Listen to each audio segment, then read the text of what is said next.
जरा आंखें बंद कीजिए और कल्पना कीजिए एक ऐसे भारत की जहां रातों में भी शहरों की गलियां रोशन रहती थीं। सन 1000 का भारत, जब दुनिया के कई हिस्से अंधकार में डूबे थे, तब भारत ज्ञान, धन और संस्कृति की रोशनी फैला रहा था। लेकिन क्या वाकई भारत तब इतना महान था, या ये सिर्फ इतिहास की बढ़ा चढ़ाकर कही गई कहानी है? आज हम उसी सच की तलाश में पीछे चलेंगे। सन 1000 में भारत एक देश नहीं था, बल्कि कई शक्तिशाली राज्यों का समूह था। उत्तर में राजपूत राजा थे, दक्षिण में चोल जैसे विशाल साम्राज्य, और हर क्षेत्र की अपनी अलग पहचान थी। राजा सिर्फ सत्ता के भूखे नहीं थे, वो अपने राज्य की संस्कृति, धर्म और प्रजा के संरक्षक माने जाते थे। ये दौर पूरी तरह शांत नहीं था। भारत की सीमाओं पर लगातार खतरे मंडराते रहते थे। उत्तर पश्चिम से बार बार आक्रमण होते थे, क्योंकि दुनिया भारत की समृद्धि से परिचित हो चुकी थी। फिर भी भारत कमजोर नहीं था। यहाँ के योद्धा वीरता और मर्यादा के लिए जाने जाते थे।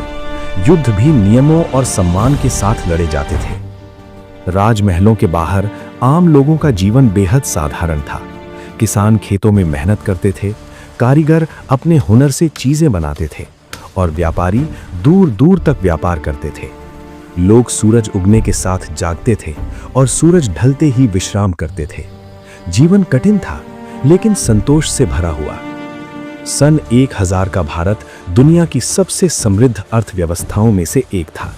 यहाँ के मसाले, रेशम, कपास, सोना और कीमती रत्न पूरी दुनिया में मशहूर थे। विदेशी व्यापारी भारत को सोने की चिड़िया कहते थे।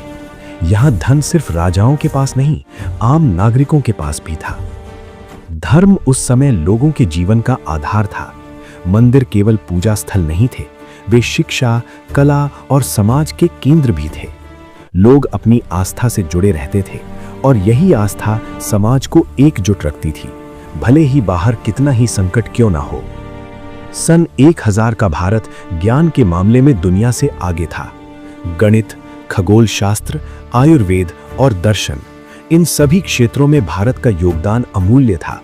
जब दुनिया शून्य की कल्पना भी नहीं कर पाई थी, तब भारत गणना के नए रास्ते खोज चुका था। यहाँ ज्ञान को व्यापार नहीं, विरासत माना जाता था। नृत्य, संगीत और साहित्य आम जीवन का हिस्सा थे। कला सिर्फ मनोरंजन नहीं थी, वो भावनाओं और आत्मा की अभिव्यक्ति थी। भारत की विविधता तब भी उतनी ही समृद्ध थी। अलग भाषाएं, अलग परंपराएं और अलग पहचान। लेकिन इतिहास हमेशा स्थिर नहीं रहता। भीतरू मतभेद और बाहरी आक्रमण धीरे धीरे भारत की नींव को हिलाने लगे। जो भारत एक समय शिखर पर था, आने वाले वर्षों में कई कठिन दौर देखने वाला था। सन 1000 का भारत सिर्फ इतिहास का एक अध्याय नहीं है, वो हमें याद दिलाता है कि जब हम ज्ञान, संस्कृति और एकता में मजबूत थे, तब पूरी दुनिया हमारा सम्मान करती थी।